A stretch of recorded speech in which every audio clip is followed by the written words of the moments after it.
सोचने से कहाँ मिलते हैं तमन्नाओं के शहर, चलना भी ज़रूरी है मंजिल को पाने के लिए। दोस्तों, ये शायरी हम जैसे एसएससी एस्पिरेंट्स के लिए, जो गवर्नमेंट जॉब के एस्पिरेंट्स हैं, उन पर कम्प्लीटली लागू होती है, जो अपना इतना टाइम देते हैं, 2 से 3 साल या 4 साल भी एक ड्रीम जॉब हासिल करने के लिए। सो ये बताइए आज कैसे हैं आप? उम्मीद अच्छे होंगे, स्वस्थ होंगे और अपनी तैयारी भी बहुत अच्छे से कर रहे होंगे। सो मेरा नाम आदित्य कुमार चौधरी है। मैं आज आपके सामने हूँ अपनी मेंस की स्ट्रेटजी शेयर करने के लिए, जो मैंने 2018 में अप्लाई करी थी और एक अच्छा डिसेंट सा स्कोर हासिल किया था, जो मेरे थंबनेल में भी है, 555 आउट ऑफ 600। ऐसा नहीं है कि मेरे फर्स्ट अटैम्प्ट में ही ये एक डिसेंट स्कोर आया। मैंने 2017 का एग्ज़ाम भी दिया था, मेरा सिलेक्शन नहीं हुआ था, मेरे उसमें 520 मार्क्स थे 700 में से। सो आज मैं आपके सामने अपनी स्ट्रेटजी शेयर करना चाहता हूँ, जो मैंने अप्लाई करी लास्ट टाइम से इस बार, जो मैंने इम्प्रूवमेंट दिया उसमें, और जिससे मेरे एक अच्छा डिसेंट सा स्कोर मुझे प्राप्त हुआ। तो मेरी स्ट्रेटजी जो होगी वो 2 पार्ट्स में होगी, इसमें कुछ डूज़ होंगे और कुछ डोंट्स होंगे। सो डूज़ में मेरा पहला पॉइंट ये है कि आप जो भी तैयारी कर रहे हैं उसमें मैथ्स और इंग्लिश के जो आपके रूल्स एंड फार्मूलाज हैं उन पर ध्यान दीजिए। क्योंकि ऐसा नहीं है कि 2 दिन पहले आपने सोचा हो कि यार 2 दिन पहले मैं किताब उठाऊंगा और सारे रूल्स एंड रेगुलेशंस को मैं, जितने रूल्स एंड फार्मूलाज हैं, उन्हें रट लूँगा। सो आपको अभी से ये अप्लाई करने हैं। जैसे मॉक टेस्ट आप अभी दे रहे हो, तो मान के चलिए आप मॉक टेस्ट नहीं दे रहे, आप सीधा मेंस के एग्जाम में बैठे हो। तो ऐसा नहीं आना चाहिए कि कोई क्वेश्चन आया और यार मुझे तो वो वाला रूल मैंने उस वहाँ पे लिखा था पेज पे, वहाँ जा रहे हो, ढूंढ रहे हो, फिर कर रहे हो।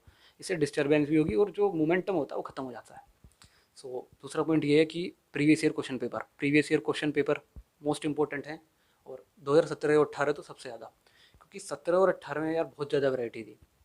जैसे कि आपने सुना होगा, जो भी तैयारी कर रहे हैं, 17 का जो पेपर था उसमें एडवांस अच्छे लेवल की आई थी। तो जिसने भी तैयारी जो 2017 से कर रहे थे या पहले से कर रहे थे, पहले क्या होता था, रिपीटेड क्वेश्चन आते थे। अब जैसे ही एडवांस आया, बच्चे फिसल गए, बच्चों को लगा यार लेवल बढ़ गया है, तो बच्चे एडवांस की तरफ भागे। अब 2018 में क्या करा, एसएससी ने उल्टा कर दिया। एसएससी ने इस बार अर्थमेटिक को अच्छे क्वेश्चन दे दिए। तो जैसे ही एसएससी ने अर्थमेटिक के क्वेश्चन दिए, बच्चे वहाँ भी फिसल गए। बच्चों को लगा कि यार पिछली बार एडवांस आया था, इस बार अर्थमेटिक आ गया, तो अब क्या कर रहे हैं बच्चे, अब अर्थमेटिक के पीछे भाग रहे हैं। तो ऐसा आपको नहीं करना है। आपको बैलेंस बना के रखना है, एडवांस की भी तैयारी करनी है और अर्थमेटिक की। इसी बार सिलेक्शन लेना है क्या? अगर आपको इसी बार सिलेक्शन लेना है तो ऐसा ही करना पड़ेगा। अगर आप फिसल गए कि भैया नहीं मुझे एडवांस पे ध्यान देना है, नहीं मुझे अर्थमेटिक पे ध्यान देना है, तो ऐसा नहीं होगा। आपको दोनों में मोमेंटम बरकरार रखना है, और उम्मीद आप रख भी रहे होंगे। तो ये बात होती है प्रीवियस ईयर क्वेश्चन पेपर की। अब आते हैं मॉक टेस्ट पे। सो मॉक टेस्ट का सबसे बड़ा ये आता है कि कितने लगाएं और किसके मॉक टेस्ट लगाएं। सो उम्मीद है आपने कोई टेस्ट सीरीज़ ले रखी होगी, और नहीं लिया तो ले लीजिए। मैंने ली थी, ग्रेड अप की ली थी मैंने, ज़्यादा टेस्ट सीरीज़ नहीं ली थी, बस एक ग्रेड अप की लगाई थी। सो आप ग्रेड अप की ले लीजिए, टेक्स्ट बुक की ले लीजिए, किसी भी एक की ले लीजिए। हाँ, 100% एक्यूरेसी किसी में भी नहीं होती, बट ये है कि आपको फिर भी एक अच्छी हद तक एक एक्यूरेसी मिल जाती है। सो आपको क्या करना है कि लास्ट डेज में 12 to 15 या 10 मॉक टेस्ट आपको लगाने हैं और उन्हें एनालाइज करना है। और हो सके तो एक टेस्ट को यार 2 बार देखिए। क्योंकि ऐसा होता है कि हम फर्स्ट अटैम्प्ट में कोई क्वेश्चन ऐसा कर देते हैं, लेकिन दूसरे बार में क्या होता है कि वो मिस हो जाता है, कि आराम से नहीं होता। तो आपको एक टेस्ट को 2 बार लगाना है, और मोस्ट इंपॉर्टेंट ये है कि प्रीवियस ईयर टेस्ट को ही बार बार लगाइए। और लास्ट टाइम में आपको क्या करना है, जैसे बड़े बड़े प्लेटफॉर्म्स हैं, जो मैंने अभी आपको बताया, ग्रेड अप या एस ट्यूब, ये अपने वीकेंड टेस्ट करवाते हैं। सो वीकेंड टेस्ट से आपको ये फ़ायदा होता है कि वहाँ आपको ऑल इंडिया रैंक जो होती है वो मिलती है, कि आपको पता पड़ेगा कि आप कहाँ स्टैंड कर रहे हो, आप सही रास्ते पे जा रहे हो या नहीं जा रहे। क्योंकि अभी आपके पास टाइम है, आप अपने रैंक को इम्प्रूव कर सकते हो। 2 दिन पहले अगर आप कुछ नया करने की कोशिश करोगे तो उससे कुछ नहीं होने वाला। उसके बाद आपको टेस्ट से रिलेटेड मैं बताऊं, तो आपको टेस्ट का स्लॉट क्या चूज़ करना है यार, इससे भी फ़र्क पड़ता है। हम सोचते हैं यार क्या फ़र्क पड़ेगा कि मैं किसी टाइम दे दूँ टेस्ट, नहीं फ़र्क पड़ता है। जो मेरे ध्यान है कि मैंने शायद 10:30 से 12:30 दिया था टेस्ट, जो मैथ्स का था, जो मेरा पेपर था। और मैंने 1:30 से 3:30 शायद इंग्लिश का पेपर हुआ था। तो आपको इन्हीं स्लॉट में घर पे बैठ के आपको टेस्ट देने हैं, क्योंकि वही फील आती है और वही प्रेशर होता है। तो इससे फ़र्क पड़ता है, इतना फ़र्क नहीं पड़ेगा मैं कह दूँ 120 से 180 नंबर आ जाएंगे, लेकिन 5-10 नंबर का फ़र्क पड़ेगा, और वही आपको सिलेक्शन और पोस्ट दिलवाते हैं। और जो बच्चे रूटीन रूटीन वाले हैं कि यार रात को जगना है और दिन में सोना है, तो यार आप तो सोच लीजिए कि आपको रूटीन चेंज करना पड़ेगा अभी से ही।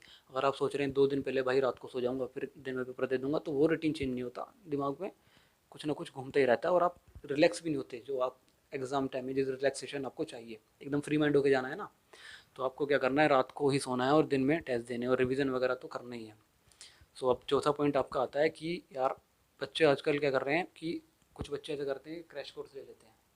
सो आपको क्रैश कोर्स नहीं लेना, ना किसी की वीडियो देखनी। कोई कितना ही बड़ा टीचर हो कि भैया last 10 important question, 50 important question, ये सब नहीं देखने। ये मैंने भी नहीं देखे थे और आपको भी नहीं देखने, क्योंकि इससे कुछ नहीं होने वाला। 50 इंपॉर्टेंट क्वेश्चन आएंगे क्या वहाँ? आपकी जो तैयारी आप इतने महीने से कर रहे हो वो उसकी कोई वैल्यू नहीं है क्या? सो आपको वो वीडियोज़ नहीं देखनी, कोई क्रैश कोर्स नहीं लेने, कोई ऐसा टॉपिक नहीं पढ़ना जो बहुत वास्ट हो कि भैया उस टॉपिक को पढ़ो, क्योंकि इतना आपको टाइम नहीं है कि आप अपने क्वेश्चंस की रेंज बढ़ा सको। हाँ, ऐसा कर सकते हो कि कोई क्वेश्चन बार बार आ रहा हो और आपसे नहीं हो रहा, आप उस क्वेश्चन को देख लो, उस क्वेश्चन को चेकआउट कर लो। लेकिन ऐसा नहीं है कि किसी पर्टिकुलर टॉपिक पे जा रहे हो और उसको टॉपिक को खंगाल रहे हो, वो सब नहीं करना। आपको प्रीवियस ईयर का मतलब ही यही हो गया कि उन्हीं चीज़ पे फोकस करना है और उन्हीं चीज़ को इतना स्ट्रॉन्ग कर लो कि आपको इन नए क्वेश्चंस की ज़रूरत ना पढ़नी पड़े। हो सकता है कि 2 क्वेश्चन आ जाएँ, लेकिन वो आपको सिलेक्शन नहीं देंगे, आपको सिलेक्शन 90 और 95 क्वेश्चन देंगे जो आप पढ़ते हुए आ रहे हो।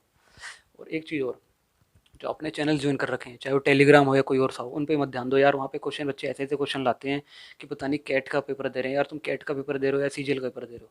तो कैट के क्वेश्चन लाते हैं और इतने हार्ड हार्ड क्वेश्चन लाते हैं कि हमें ऐसा लगता है कि यार हमसे नहीं हो रहे, हमने तैयारी नहीं करी क्या? तो उन उन सबको चैनल को बंद कर दो और उन सब पे फोकस नहीं करना।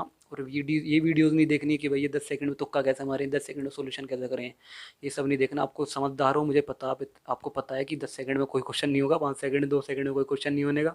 तो ये आपको पता होना चाहिए कि ये वीडियोज़ नहीं देखनी कि 200 में से 200 कैसे लाएं। भाई अगर 200 में से 200 लाने के फंड आपके पास है तो आप क्यों नहीं लाए? ऐसी कोई वीडियोज़ नहीं देखनी। इन चीज़ों पर बिल्कुल भी ध्यान नहीं देना आपको। अब हम थोड़ी इंग्लिश की स्ट्रेटेजी के बारे में बात करते हैं। तो इंग्लिश में वही स्ट्रेटेजी फॉलो करनी है जो आपने मैथ्स में करी थी। इसमें क्या करना है आपको कि आपके जो रूल्स ग्रामर के, वो आपको रिवाइज करते रहना है। ऐसा नहीं है कि 2 दिन पहले रिवाइज करके देखो कि यार सारे रूल्स तभी रिवाइज कर लूँगा। कर लेते हैं लेकिन भूल जाते हैं।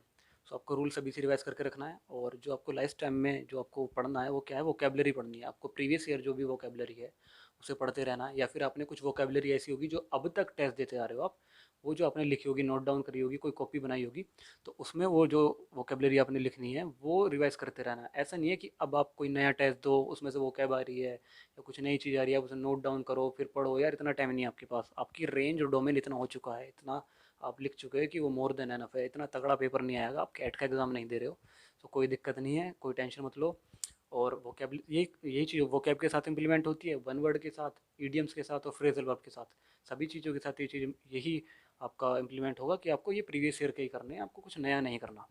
और आपका जो पेपर अटेम्प्ट का होगा, जैसे आप मॉक टेस्ट दे रहे हो, सपोज करो आपने कोई मॉक टेस्ट लगाया, आपने ग्रेड अप का लगाया, टेस्ट बुक का लगाया, तो जैसे ही आप एक्टिव पैसिव नरेशन पर जाते हो तो 2 या 3 ऐसे क्वेश्चन भी आते हैं जिसमें आपको, आपने ग्रेड अप पे लगाया तो कुछ और सॉल्यूशन दे रखा है, आपने एसएससी का देखा तो कुछ और सॉल्यूशन दे रखा है, टेक्स्ट बुक का तो कुछ और सॉल्यूशन है। तो आपको उसको कंफ्यूज नहीं होना है कि भाई उस एक क्वेश्चन को लेकर आप अपने 15-20 मिनट खराब हो। पहली बात तो क्वेश्चन आना नहीं, और अगर आ भी गया तो 200 क्वेश्चन में से वो 1 या 2-3 क्वेश्चन होंगे, वो आपको सिलेक्शन नहीं देंगे। सिलेक्शन आपको देगा जो आपने अभी तक आपकी तैयारी करी है। तो आपको उन क्वेश्चन पर फोकस नहीं करना कि यार इन दोनों में कैसा कन्फ्यूज़न हो रही है या ग्लिच आ रहा है, उस पर ध्यान नहीं देना। आपने जो रूल्स पढ़े हैं, अगर आपके रूल्स के हिसाब का आपको लग रहा है सही है, तो भाई वही करके आइए। होपफुली आपका वही ठीक होगा, और नहीं भी होगा तो 1 या 2 क्वेश्चन से कुछ नहीं होने वाला। मैं आपको ये नहीं कह रहा, डिमोटिवेट नहीं कर रहा है, आपको कंफ्यूज नहीं कर रहा, लेकिन ये स्ट्रेटेजी आप फॉलो करिए। इससे आपको क्या होगा, एक इम्प्रूव्ड स्कोर मिलेगा। और लास्ट में एक मोस्ट इंपॉर्टेंट पॉइंट ऐड करना चाहता हूँ। जैसे आप सबको पता है कि कोरोना टाइम चल रहा है और आप नहीं चाहोगे कि कोई आपको दिक्कत हो, आप एग्ज़ाम देने जाओ, आपको एंट्री ना मिले या एग्ज़ाम पे फोकस ना कर पाओ। सो किसी अनजान लोग इंसान से मत मिलो और बाहर मत जाओ।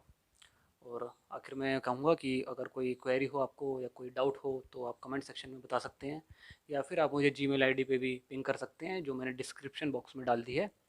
और बस दोस्तों, आखिरी में यही कि stay safe and stay healthy and all the best.